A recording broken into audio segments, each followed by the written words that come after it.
They say diamonds are a girl's best friend, but in the wrong hands, they are simply evidence. Tonight, you're going to hear the story of Emma, a woman who watched her husband's mistress, Julia, flaunt a massive sapphire ring across a dinner table. Julia thought she had won the prize, the wealthy husband, the status, and the jewel. She thought the wife was oblivious, but she didn't know that the ring didn't just sparkle. It held a secret history that would destroy her life and bankrupt the husband she stole. Betrayal has a price, and tonight, the bill is due. The air in the private dining room of Le Chateau, Manhattan's most exclusive French restaurant, smelled of truffle oil, old money, and impending disaster. Emma Thorne sat at the head of the mahogany table, her posture impeccable. She wore a vintage black velvet gown that absorbed the dim light of the chandelier, making her pale skin look almost like marble. To the outside observer, she was the picture of the dutiful, wealthy wife. She was the woman behind Michael Thorne, the charismatic CEO of Thorne Logistics. But Emma wasn't just behind Michael. She was the foundation he stood on, though he had long since forgotten that fact. She took a slow sip of her sparkling water, her eyes scanning the table. Tonight was supposed to be a celebration of the merger with the Sterling Group. Arthur Sterling, a silver-haired shark of a man, sat to her right, discussing golf handicaps, but Emma's focus was entirely on the two empty chairs opposite her. Michael was late, and he wasn't alone. "So, Emma," Arthur said, leaning in, his voice raspy. "Michael tells me the quarterly projections are through the roof. He's quite the genius, your husband." Emma smiled. It was a cold, practiced curve of the lips. "Michael has always been ambitious, Arthur. He sees things others don't.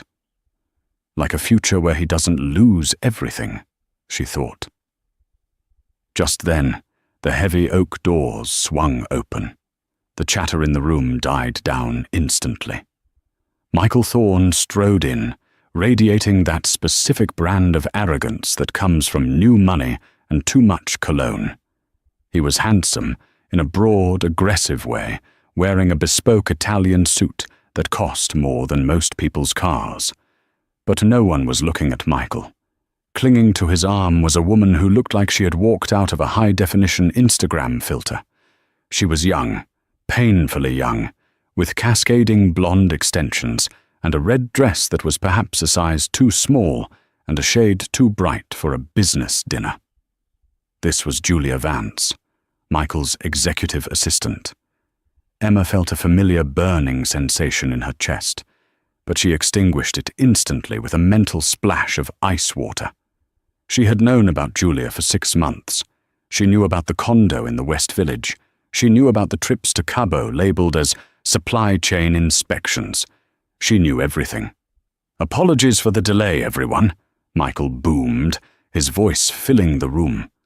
Traffic on the FDR was a nightmare, and of course, we had to stop for a little celebration on the way. He squeezed Julia's waist tight, too tight for a boss and his employee. Julia giggled, a sound that grated on Emma's nerves like sandpaper. "Michael is such a perfectionist," Julia cooed, scanning the room. Her eyes landed on Emma, and for a split second, the mask slipped. There was a flash of triumph in the girl's eyes, a look that said, "I'm here, and you can't do anything about it." "Emma, darling," Michael said, guiding Julia to the empty seats. "You remember Julia, don't you? I needed her here tonight to take notes on the merger details. Critical stuff." Emma didn't blink. "Of course. Julia, it's lovely to see you again. I wasn't aware executive assistants were required for celebratory dinners, but Michael does rely on you so heavily." Arthur Sterling cleared his throat, looking uncomfortable. In these circles, affairs were common, but flaunting them at a merger dinner was a breach of protocol that bordered on insanity. "Please sit," Emma said, gesturing to the chairs. The sommelier was just about to pour the 82 Petrus. Julia sat down, flipping her hair over her shoulder. As she reached for her water glass, she made a show of extending her left hand. She held it there, suspended in the air for a beat too long, ensuring the light caught the object on her ring finger. It was a ring, a massive, deep blue sapphire surrounded by a halo of jagged, antique-cut diamonds. The room seemed to drop a few degrees in temperature. Emma stared at the ring. She didn't gasp. She didn't cry out. She simply froze, her heart hammering a war drum against her ribs. She knew that ring. It wasn't just a piece of jewelry Michael had picked up at Tiffany's to shut his mistress up. It was the Thorn sapphire. It had belonged to Emma's grandmother, a matriarch of the shipping industry, who had been buried with a replica because the real one was too valuable to put in the ground. It was supposed to be in the safety deposit box at the bank, a box only Michael and Emma had access to. Michael had stolen it. He had stolen her family legacy and put it on the finger of a 24-year-old girl he met at a boat show. Julia saw Emma staring. She smiled, a cruel feline expression. She adjusted the ring, twisting it so the sapphire faced Emma directly. "Is something wrong, Mrs. Thorne?" Julia asked, her voice dripping with faux concern. "You look a little pale."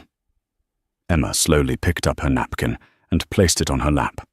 The shock had passed, replaced by a cold, lethal clarity. The game had changed. Before tonight, Emma was planning a divorce. But now she was planning an annihilation. "I'm perfectly fine, Julia," Emma said, her voice smooth as silk. "I was just admiring your jewelry. It's quite distinct." Michael laughed nervously, pouring himself a glass of wine. "Oh, that? Just a little trinket. You know how hard Julia works. Performance bonus." "A bonus," Emma repeated. "How generous." She looked at Arthur Sterling. The lawyer was staring at the ring too, his brow furrowed. He recognized it.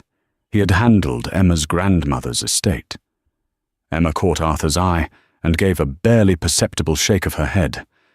"Not yet," she signaled. The waiter arrived with the appetizers, foie gras with fig jam. As plates were set down, Julia leaned over to Michael and whispered something, giggling again. She rested her hand on his shoulder, the sapphire gleaming aggressively. "So," Julia said, addressing the table but looking at Emma. "Michael tells me this merger is going to make us all very rich. I've been helping him look at new properties in the Hamptons. We think the current estate is a bit dated. Don't you think, Emma?" The audacity was breathtaking. She wasn't just wearing the ring. She was redecorating Emma's life. Emma sliced through her foie gras with surgical precision. "The Hamptons estate has been in my family for 3 generations, Julia. It's dated because it has history. Something you might find difficult to purchase, regardless of the budget." Julia's smile faltered. "Well, Michael likes new things. Don't you, sweetie?" Michael choked slightly on his wine. Well, renovations are always an option. But let's talk business. Arthur, the valuation?" As Michael launched into a monologue about synergy and stock options, Emma sat back. She watched the way Julia stroked the ring, possessing it, claiming it. Enjoy it while you can, Emma thought. Because by the time dessert comes, that ring is going to feel heavier than a pair of handcuffs. The first course was cleared, replaced by lobster bisque, but the tension remained as thick as the cream in the soup. Michael was drinking too fast. Emma noticed this immediately. It was his tell. When Michael felt in control, he sipped expensive scotch. When he felt the walls closing in, or when he was lying through his teeth, he gulped red wine like it was water. He was currently on his 3rd glass. Julia, conversely, seemed to be growing more emboldened with every passing minute. She clearly interpreted Emma's silence as submission. In Julia's mind, she had already won. She was the younger, hotter model, sitting at the big table, wearing the wife's heritage on her finger. "This soup is delicious," Julia announced, though she had barely touched it. She turned to Arthur Sterling. "You know, Michael and I were discussing the branding for the new company. I think Thorn Global sounds much better than keeping the legacy names attached. It's time for a fresh start, right?" Arthur Sterling, who had been the legal counsel for Emma's father for 30 years, wiped his mouth slowly. He looked at Michael. "Is that so? You're consulting on branding now, Miss Vance?" "I have a good eye for what people want," Julia said, flashing the ring again as she gestured. "And people want power. They want Michael." Emma took a sip of water. "Interesting perspective," she said quietly. "Though usually, branding decisions are made by the board of directors, not during pillow talk." Julia's eyes narrowed. "Michael is the board, essentially.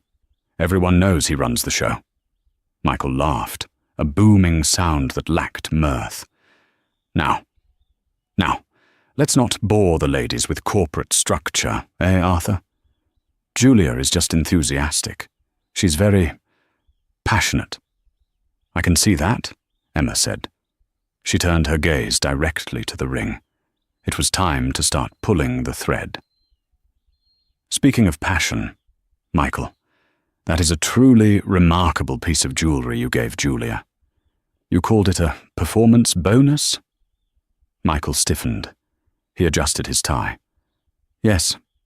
Well, you know. Strong quarter." "It's funny," Emma continued, her voice conversational, "because I wasn't aware we had the liquidity for a purchase of that magnitude. A sapphire of that size.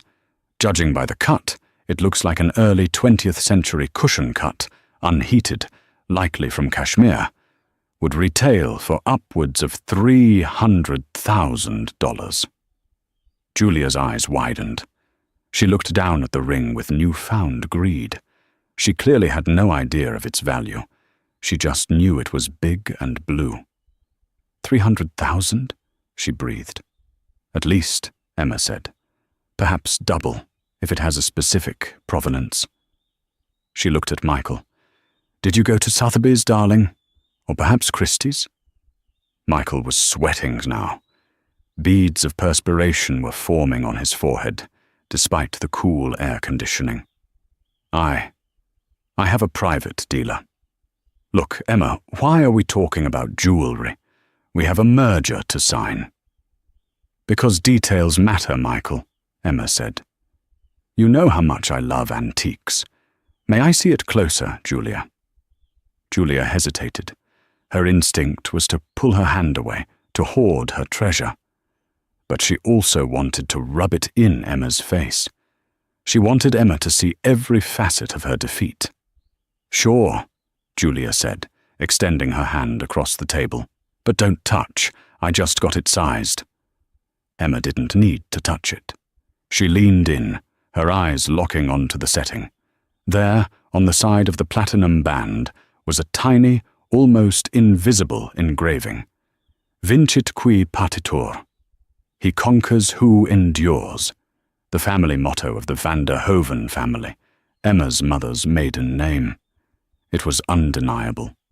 Michael had raided the deposit box at the grand downtown branch of Sovereign Bank. "Beautiful," Emma whispered. "Truly one of a kind." "Michael has excellent taste," Julia preened, pulling her hand back. "He certainly takes risks," Emma said, leaning back. "Tell me, Julia, did he tell you where he got it?" "He said he had it custom-made for me," Julia lied, or perhaps she was repeating Michael's lie. "He said the blue matches my eyes." Emma laughed softly, a dry, humorless sound. "Custom-made? How fascinating, because that setting is Edwardian. They stopped making those prongs in 1915. The table went silent. Michael slammed his wine glass down, sloshing red liquid onto the white tablecloth. "Emma, enough with the history lesson. You're boring everyone." "I find it fascinating," Arthur Sterling interjected. His voice was like gravel. He was looking at Michael with a predator's gaze. Arthur knew the motto. He knew the ring.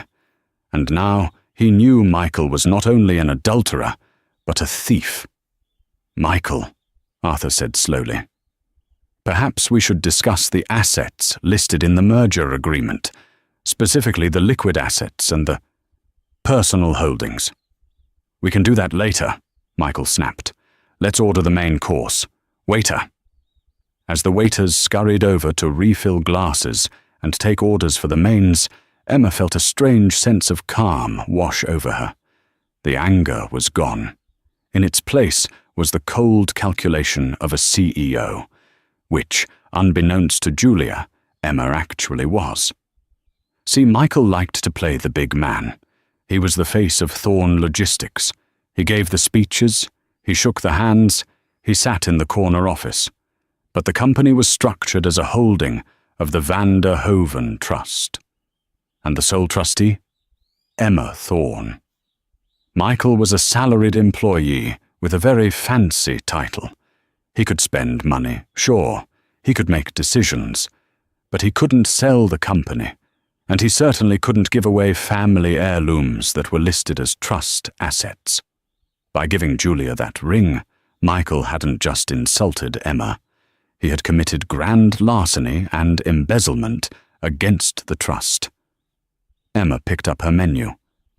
"I think I'll have the venison," she told the waiter. "Rare, very rare." She looked across at Julia, who was busy whispering in Michael's ear, trying to calm him down. "Julia," Emma said. Julia looked up, annoyed. "Yes?"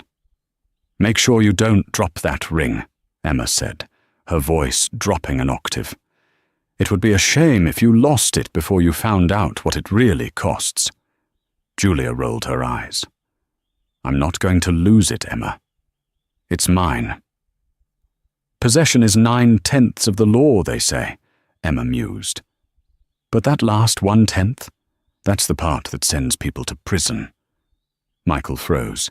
He looked at Emma, really looked at her. For the first time that night, he saw something in her eyes he hadn't seen in years. He didn't see his submissive, trophy wife. He saw the daughter of the industrialist ruthless enough to swallow competitors whole. "What is that supposed to mean?" Michael demanded, his voice shaking slightly. "It means," Emma smiled, "that dinner is going to get very interesting." To understand the magnitude of the mistake Michael Thorn had just made, one had to understand the history of the Van der Hoeven Empire. Emma was not simply a rich wife.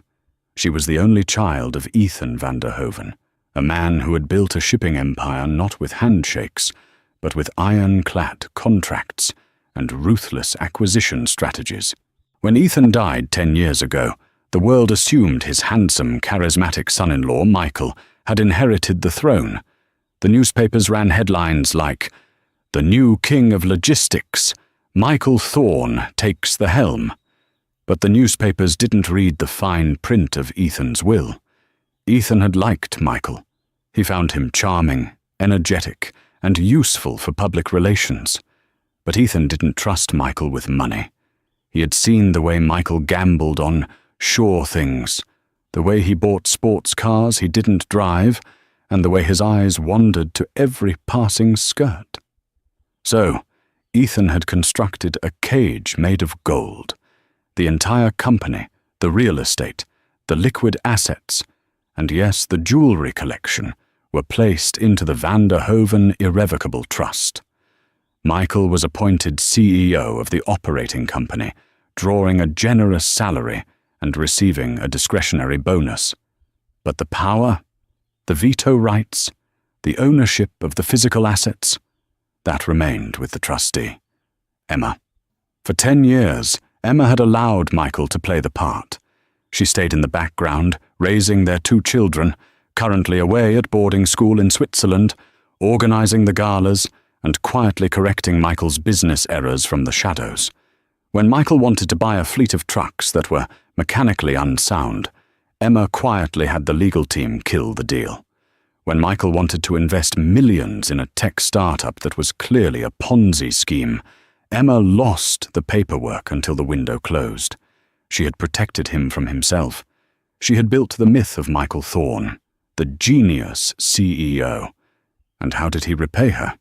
By finding a 24-year-old Instagram model, moving her into a condo paid for, Emma now realized, likely by skimming from the maintenance budget and stealing the family matriarch's engagement ring. The ring was the final straw. Emma sat at the table in Le Chateau, watching Michael laugh too loudly at one of Arthur's polite jokes. She remembered the day she had shown Michael the deposit box. It was 5 years ago. They were updating their wills. She had opened the heavy steel box at Sovereign Bank, and the blue light of the sapphire had flooded the small, sterile room. "It's worth more than the house," she had told him. "It's the fail-safe. If everything goes to zero, if the world ends, this ring rebuilds the family." Michael had looked at it with hunger, not reverence. "Why keep it locked away?" he had asked. "It should be seen. It's not for show, Michael. It's insurance." He must have gone back. He must have forged her signature on the access logs. The audacity was staggering. Sovereign Bank had strict protocols.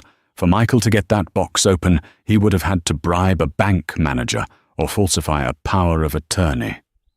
Both were felonies. Emma took a slow breath.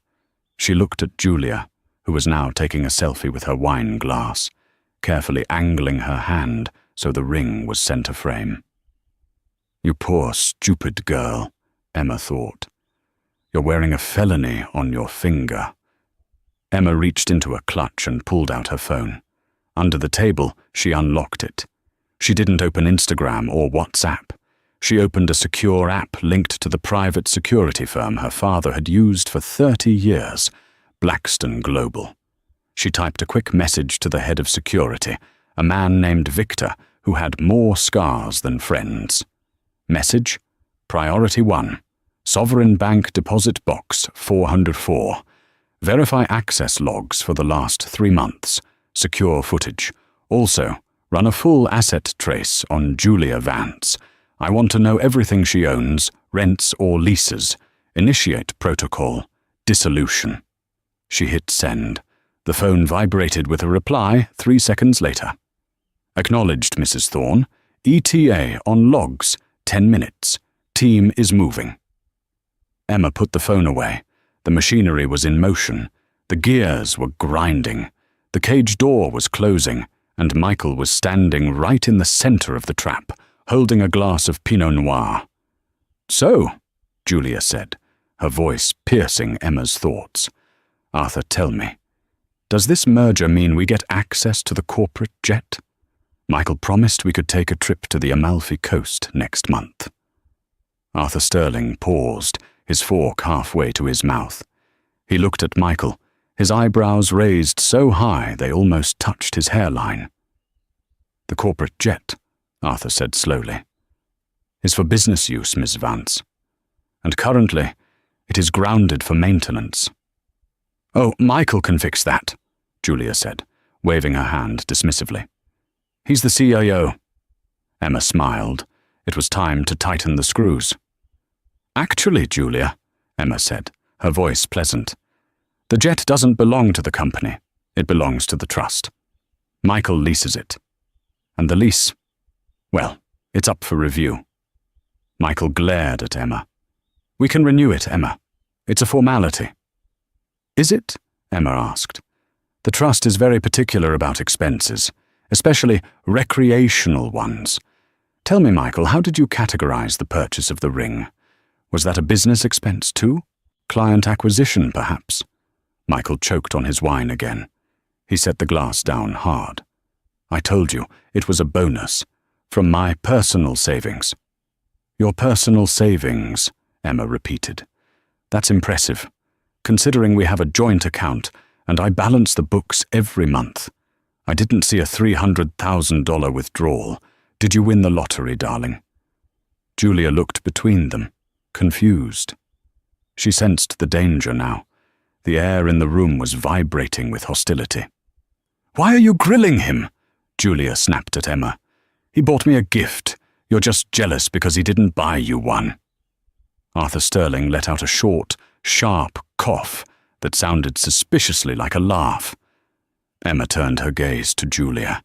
It was a look so cold it could have frozen the wine in the glasses. "Jealousy is for people who don't own things, Julia. I don't need gifts. I own the store." "Okay," Michael shouted, slamming his hand on the table. The cutlery rattled. "That is enough. Emma, you are ruining the dinner. Arthur, I apologize. My wife is tired." "I'm not tired, Michael," Emma said, her voice calm and steady. "I am wide awake. In fact, I've never been more awake." She turned to Arthur. "Arthur, before we sign the merger papers later, I think we need to clarify the schedule of assets, specifically the section regarding encumbered property." Arthur nodded slowly. He was beginning to understand the game. "Go on, Emma." "If an asset listed as collateral for the company is missing," Emma said, looking directly at the sapphire ring, "then the merger is fraud. Isn't that right?" "Technically, yes," Arthur said. "If significant assets are unaccounted for, or if they have been misappropriated, it would void the contract and potentially trigger a criminal investigation."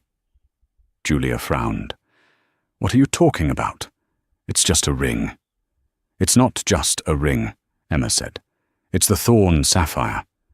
But more accurately, it is the Van der Hoven sapphire. It is listed as Asset Number 404 in the family trust. It is insured for $4.5 million. The color drained from Julia's face. $4 million? Michael looked like he was going to be sick. "Emma, stop. We can talk about this at home." "No, Michael. We're talking about it now, because you brought the evidence to dinner." Emma pointed a perfectly manicured finger at Julia's hand. "That ring is stolen property, and you, Julia, are currently in possession of stolen goods. In the state of New York, possession of stolen property valued over $1 million is a Class B felony. Mandatory minimum sentence. I believe it's 5 years." "Arthur?" Arthur took a sip of his wine, his eyes twinkling. "Depending on the judge, up to 25. Julia yanked her hand off the table as if the ring had suddenly turned red hot. She grabbed her napkin and covered her hand. "He gave it to me. I didn't steal anything." "Ignorance of the law is not a defense, Julia," Emma said, "especially when the rightful owner is sitting across from you telling you it's stolen." "Michael!" Julia shrieked, turning to him. "Tell her she's crazy. Tell her you bought it." Michael opened his mouth, but no sound came out. He was trapped. If he admitted he stole it, he was going to jail. If he said he bought it, he had to produce a receipt for $4 million. Money he didn't have. Michael stammered. "I borrowed it." "Borrowed?" Emma raised an eyebrow. "You borrowed a multi-million-dollar heirloom from a high-security vault without the trustee's permission. That's not borrowing, Michael. That's embezzlement." Just then, Emma's phone buzzed again. She glanced at it. "Victor, logs confirmed. Michael Thorn accessed box 404 3 days ago. Forged signature detected on entry slip. Video evidence secured. Police are on standby, per your instruction." Emma smiled. It was the smile of a predator who had just felt the trap snap shut. "Well," Emma said, looking up, "it seems we have a problem. My security team just confirmed the theft. They have the video of you at the bank, Michael." Julia let out a small whimper. She started trying to pull the ring off her finger, but her hands were sweaty, and her fingers were swollen from the salty food and the alcohol. The ring wouldn't budge. "It's stuck!" Julia panicked, tugging at the sapphire. "Get it off! Get it off me!" "Calm down, Julia," Michael hissed, grabbing her wrist. "Stop making a scene." "I don't want to go to jail," Julia screamed, her voice rising to a hysterical pitch. "You told me you were rich. You told me she was a nobody." "I am rich," Michael yelled back, losing his composure entirely. "I am the CEO." "You," Emma cut in, her voice like a gavel striking a desk, "are a glorified manager, Michael. And as of this moment, you are unemployed." The room went dead silent. Even the waiters stopped moving. "You can't fire me," Michael sneered. "I built this company." "My father built this company," Emma corrected. "You just rented the chair, and per the morality clause in your employment contract, Section 8, Paragraph C, committing a felony and engaging in conduct that damages the reputation of the firm are grounds for immediate termination with cause. No severance. No stock options. Nothing." She looked at Arthur. "Arthur, do you have the termination papers? I believe we prepared a draft last year when he lost that $50K in Vegas, just in case." Arthur reached into his briefcase, which had been sitting by his feet. He pulled out a thick file folder. He placed it on the table. "I always keep a copy, Emma. Prudence is a virtue." Michael stared at the folder. His face turned a shade of purple that clashed violently with the red wine stain on the tablecloth. "You planned this," he whispered. "You set me up." "I didn't tell you to steal my grandmother's ring, Michael," Emma said. "And I certainly didn't tell you to bring your mistress to my business dinner. You did all the work. I just set the table." Julia was still clawing at her finger. "It won't come off. Help me." She grabbed a butter knife, looking desperate enough to cut her own finger off. "Don't do that," Emma said sharply. "You'll damage the setting." "I don't care about the setting," Julia screamed. She stood up, knocking her chair over. "I'm leaving. I'm done with this." "Sit down, Julia," Emma commanded. The authority in her voice was absolute. Julia froze. "You can't leave," Emma said, "because the police are already in the lobby. If you walk out that door with that ring on your finger, they will arrest you." Julia sank back down onto the edge of her chair, tears streaming down her face, ruining her makeup. She looked at Michael with pure hatred. "You lied to me," she hissed. "I didn't lie," Michael pleaded. "I was going to put it back. It was just for a while. Once the merger went through, I was going to buy you a real one." "So it's a fake?" Julia asked, hope sparking in her eyes. "No," Emma answered for him. "The ring is real. His promises were the fakes." Emma stood up. She smoothed her velvet dress. "Arthur, I believe the merger is off. I cannot, in good conscience, allow the Sterling Group to merge with a company currently under investigation for executive embezzlement." Arthur nodded solemnly, though a faint smile played on his lips. "I agree, Mrs. Thorne. We will withdraw our offer immediately." "Wait!" Michael stood up, his hands shaking. "Arthur, please, you can't walk away. The stock will tank. I'll be ruined." "You are already ruined, Michael," Emma said. "The stock will recover once the board announces the new leadership." "But you?" She looked him up and down. "You are a liability." She turned to Julia. "Now, about my ring. We can do this the hard way or the easy way." Julia held out her hand, trembling violently. "I can't get it off, I swear." Emma reached into her purse again. She pulled out a small, elegant bottle of lotion, high-end hand cream she always carried. "Here," Emma said, sliding the bottle across the table. "Use this, and be careful. If you drop it—" Julia snatched the lotion. She frantically rubbed it onto her finger. She twisted and pulled, gasping in pain as the metal scraped over her knuckle.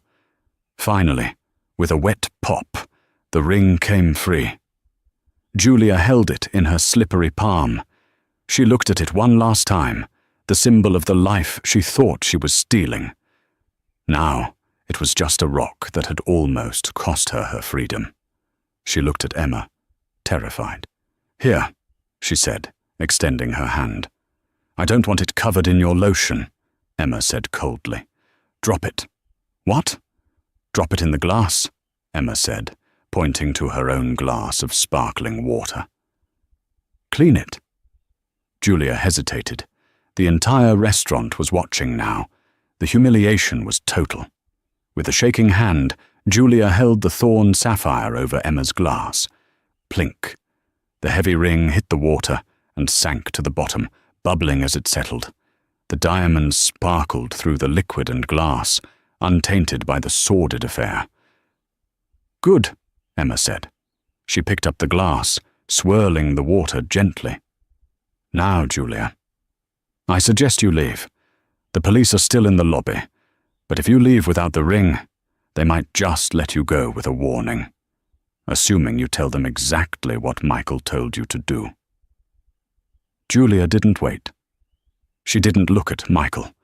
She grabbed her purse and ran for the door, her heels clicking frantically against the parquet floor. Michael stood alone. His mistress was gone.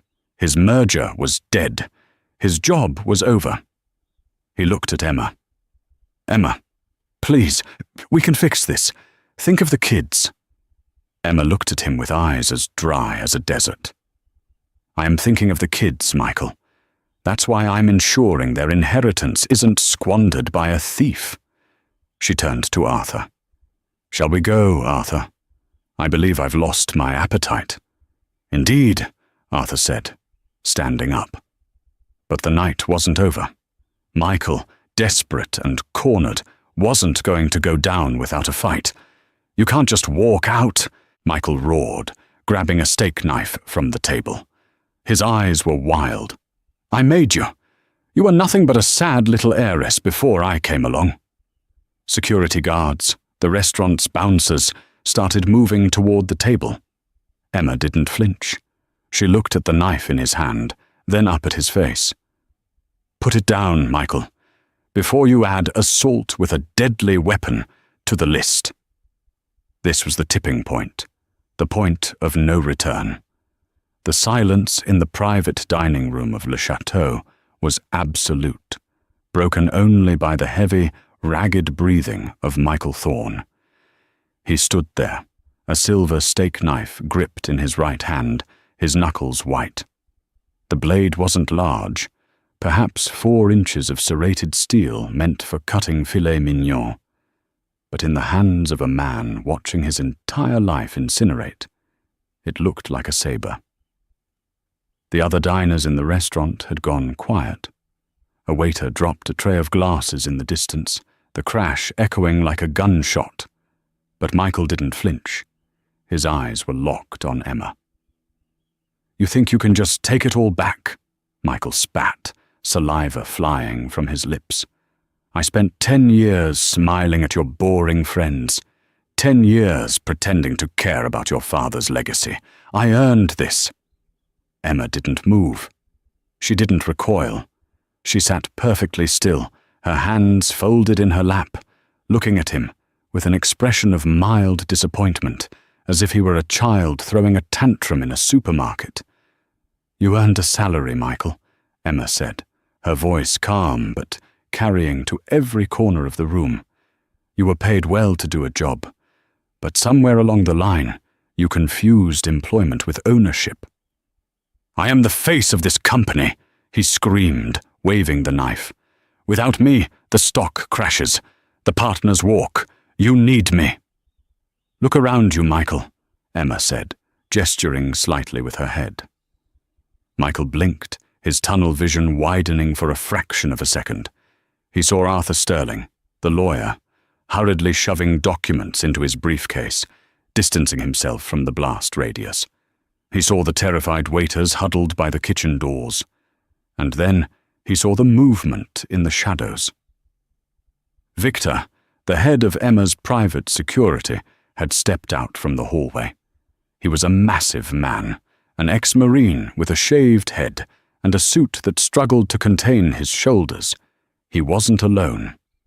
Behind him were two uniformed NYPD officers, their hands resting on their holsters.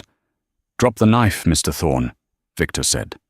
His voice wasn't loud, but it had the finality of a tombstone. Michael looked at the police, then back at Emma. The reality of the situation began to dawn on him. He wasn't a violent man. He was a soft man, a man of luxury and comfort. He had never been in a fistfight in his life. The knife was just a prop, a desperate attempt to regain control in a room where he had none. "Emma!" Michael's voice cracked. The rage evaporated, replaced by a pathetic, whining fear. "Emma, tell them to leave. Please, we can work this out. I'll go to counseling. I'll sign a post-nup. Anything." Emma slowly stood up. She picked up the glass of water containing the sapphire ring. She swirled it, watching the jewel dance at the bottom. "You're right, Michael. You will sign something, but it won't be a post-nup." "Officer," Emma called out, "my husband seems to be having a breakdown, and he is currently threatening me with a deadly weapon." No, I'm not!" Michael dropped the knife. It clattered onto the table, bouncing off a bread plate. He held his hands up. "See? No knife. It was a mistake." The officers didn't care about the retraction. They moved in with efficient, practiced speed. "Michael Thorne, turn around and place your hands behind your back," the lead officer, a stern man named Sergeant Miller, commanded. "You can't do this," Michael shouted as they grabbed his arms. "Do you know who I am? I'm on the cover of Forbes." "Turn around," Miller barked, spinning Michael around and slamming him chest-first against the wall. The sound of handcuffs ratcheting shut was the loudest sound in the room. Click, click, click. Emma watched the process with cold detachment. She walked over to where Michael was pinned against the silk wallpaper. She stood close enough that he could smell her perfume, a scent he used to claim he loved, back when he was trying to woo her for her money. "You're not on the cover of Forbes anymore, Michael," she whispered in his ear. "Tomorrow, you'll be on the cover of the New York Post. And I imagine the headline will be something very uncomplimentary." "I'll destroy you," Michael sobbed, his face pressed against the wall. "I'll tell them everything. The tax shelters, the offshore accounts." Emma laughed softly. "My father's accounts are bulletproof, Michael. We pay our taxes. That's the difference between old money and whatever it is you are. We don't need to cheat to win."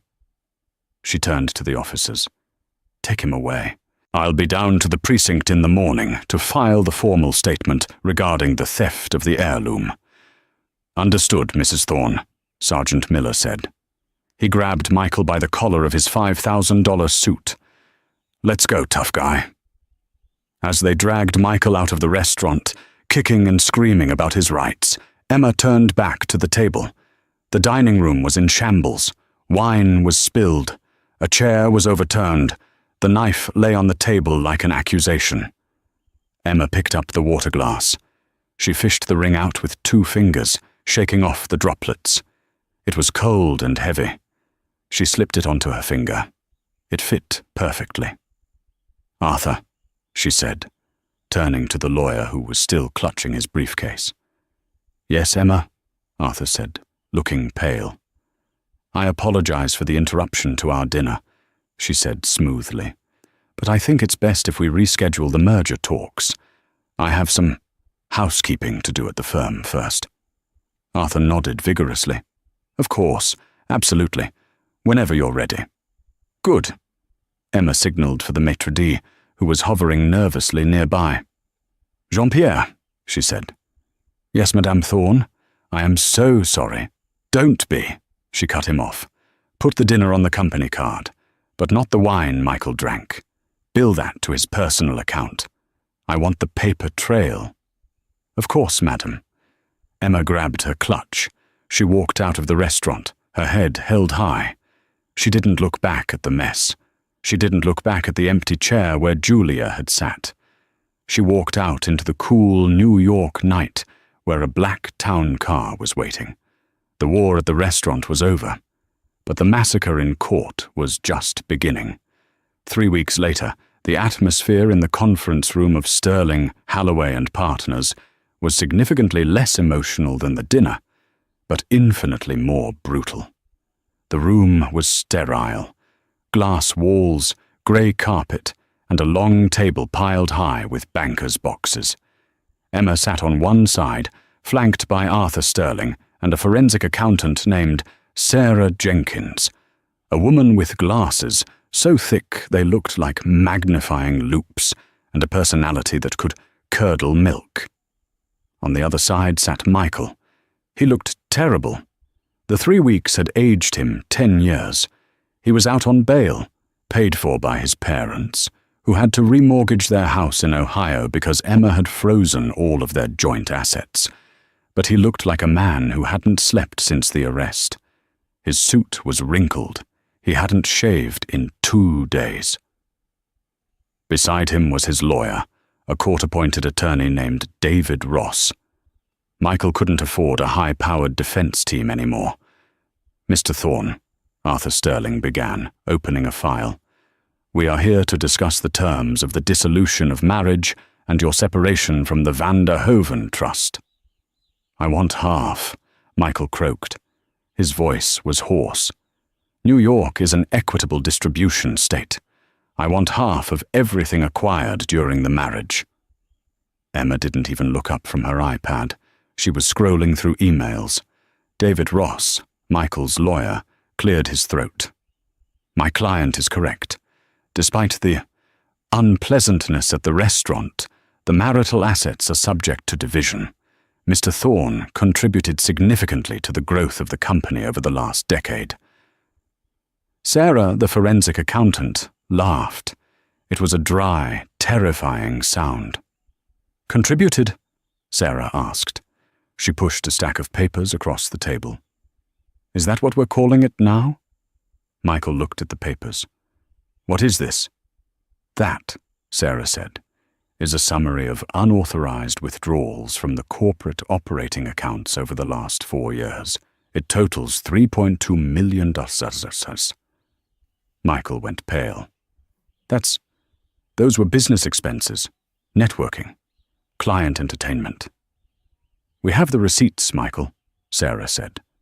"Unless client entertainment typically involves leasing a penthouse in the West Village under the name of J. Vance and purchasing a Porsche Cayenne registered to the same individual?" Michael stayed silent. "But that's not the worst part," Sarah continued, pulling another file. "See, the company accounts are one thing. That's embezzlement. We can handle that civilly if you cooperate. But this?" She tapped a red folder. "This is why you're going to prison for a very long time." Michael stared at the red folder. "What is it?" "We audited the Children's Trust," Emma said, finally looking up. Her eyes were burning with a cold white fire. "The education fund, the one my father set up for Leo and Sophie." Michael flinched physically, as if she had slapped him. "You didn't just steal from the company, Michael," Emma said quietly. "You drained our children's future. $700,000. Gone."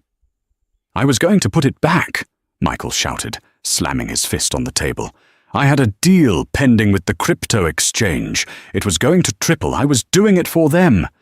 You were gambling with my children's lives to buy jewelry for your mistress," Emma spat. "And speaking of your mistress," she pressed a button on the intercom. "Send her in." The door opened. Michael turned around. Julia Vance walked in. She looked different.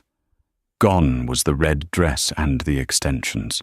She was wearing a modest grey pantsuit. Her hair was tied back in a severe bun. She looked tired, scared, and very small. She was accompanied by her own lawyer. "Julia," Michael breathed. "What are you doing here? Baby, tell them I loved you." Julia didn't look at him. She walked past him and sat at the far end of the table, next to Emma. "Julia has entered into a cooperation agreement with the District Attorney's Office," Arthur Sterling announced. "In exchange for immunity regarding the possession of stolen property, specifically the sapphire ring, she has agreed to testify regarding your financial activities." You turned on me?" Michael whispered. The betrayal in his voice was palpable. "I gave you everything." Julia finally looked at him. Her eyes were red-rimmed. "You gave me a stolen ring and a lease I can't pay for, Michael. The FBI came to my mum's house. They threatened to take her house because you used her address for one of your shell companies." "I was protecting assets," Michael pleaded. "You used my mother," Julia screamed. "You told me you were divorced. You told me Emma didn't care about you. You lied about everything." She took a deep breath and turned to Emma.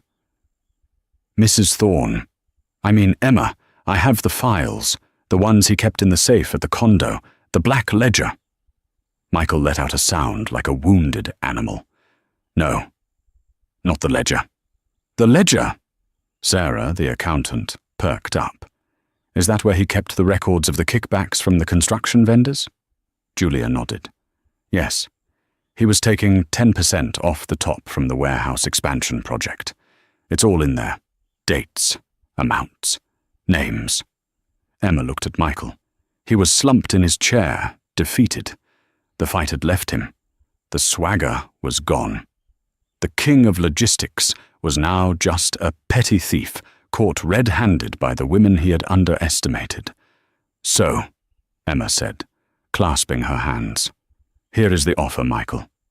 And it is a one-time offer." Michael looked up, tears streaming down his face. "What?" "You will sign the divorce papers. You will sign over full custody of the children. Though frankly, seeing as you'll be incarcerated, that's a formality. You will waive all rights to the marital assets. You will leave this marriage with exactly what you came into it with. Nothing." "And if I don't?"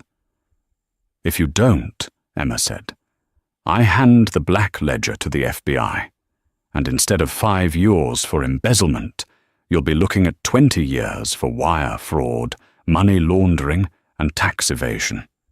And I will make sure you serve every single day of it." Michael looked at his lawyer. David Ross shrugged.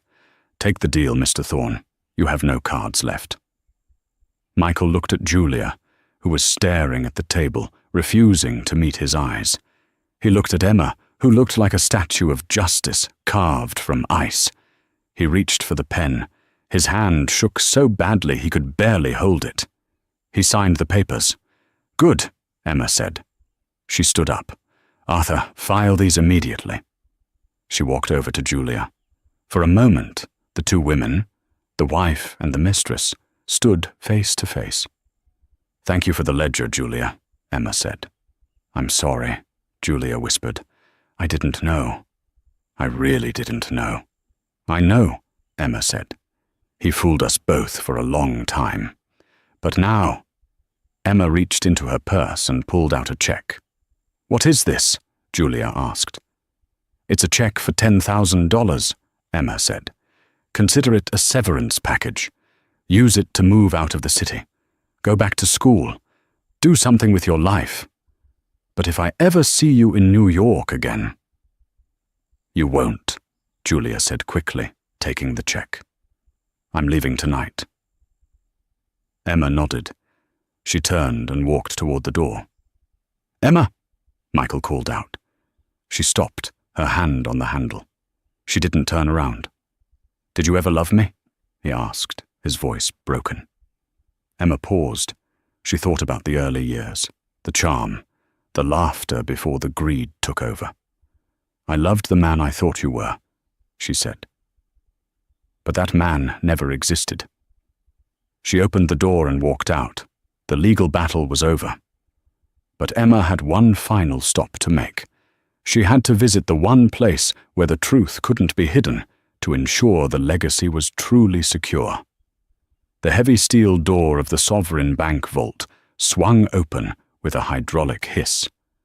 Emma stood alone in the small, sterile viewing room, the air smelling faintly of dust and old money. On the metal table sat the velvet box containing the Thorn sapphire. She opened it one last time. The blue stone stared back at her, cold and indifferent. It was beautiful, yes, but it was toxic. It had destroyed a marriage, ended a career, and sent a man to prison. Emma didn't put it on. Instead, she placed the box back into the rear of deposit box 404. As she slid the box in, her fingernail caught on the felt lining at the bottom of the metal drawer. It was loose. Emma frowned. She pulled at the edge. The felt lifted, revealing a false bottom that Michael, in his greedy haste to grab the shiny ring, had missed entirely. Underneath lay a single, cream-colored envelope. On the front, in handwriting she recognized instantly, were the words, "To Emma, for when the storm comes." It was her father's handwriting. Ethan van der Hoven had been dead for 10 years, yet here he was, speaking from the grave. Her hands trembling, Emma tore open the envelope. "My dearest Emma, if you are reading this, my suspicions about Michael were correct. I always knew he had the appetite of a shark, but the foresight of a goldfish. I knew that eventually his greed would outweigh his caution, and he would raid this box. I assumed he would take the ring. It's the flashiest thing here. But he missed the real treasure, didn't he? Because he didn't look deeper. Enclosed is the access key for the Vincit Holdings account in Zurich. I funneled the royalties from our European patents into it for 20 years. It is not part of the trust. It is yours alone. It was designed to activate only upon proof of legal separation. You are stronger than him. You always were. Now go build something that belongs only to you. Love, Dad." Emma stared at the attached bank statement. With 20 years of compound interest, the number was staggering. It was worth nearly double the current value of Thorn Logistics. Emma started to laugh. It began as a chuckle and grew into a full, liberating sound that echoed off the steel walls. Michael had stolen a $4 million ring and lost his life for it. In doing so, he had missed the $40 million fortune sitting inches beneath it. She pocketed the letter, shoved the drawer shut, and locked it. She didn't need the ring. She had the legacy. Emma walked out of the vault and into the lobby, her heels clicking with renewed purpose. Her phone buzzed. It was a text from Arthur Sterling. "Update, Michael accepted the plea deal. 4 years in minimum security. He asked if you would visit before the transfer." Emma didn't hesitate. She typed back, "Tell him I'm busy. I have a company to run." She stepped out onto the Manhattan sidewalk. The air was crisp, the sun reflecting off the glass towers. A black town car was waiting at the curb. The driver held the door open. "Where to, Mrs. Thorn?" the driver asked out of habit. Emma paused, 1 foot inside the car. She looked up at the skyline, then back at the driver. "Not Thorn," she said softly. "Van der Hoven, take me to the office. We have a merger to renegotiate." The driver smiled and nodded. "Understood, Ms. van der Hoven." Emma slid into the leather seat as the car pulled away, merging into the traffic. She didn't look back at the bank, or the courthouse, or the life she was leaving behind. She looked forward, toward an empire that was finally, truly hers. What a ride. Emma's story proves that while betrayal strikes fast, the truth strikes harder. Michael and Julia thought they were playing a game of checkers, focused on the shiny prize right in front of them. They didn't realize Emma and her father had been playing 4D chess for decades. Michael lost his freedom, Julia lost her dignity. And Emma? She didn't just get her revenge, She reclaimed her identity and a fortune she didn't even know existed. It's a powerful reminder. Never underestimate the quiet ones, and never, ever touch a woman's family heirlooms unless you're ready to pay the price. If you enjoyed this story of high-stakes drama and ultimate karma, please give this video a like. It really helps the channel grow. Share this with a friend who needs a reminder that cheaters never win. And don't forget to hit that subscribe button and ring the notification bell so you never miss a story. I'll see you in the next video. Stay safe and watch your back.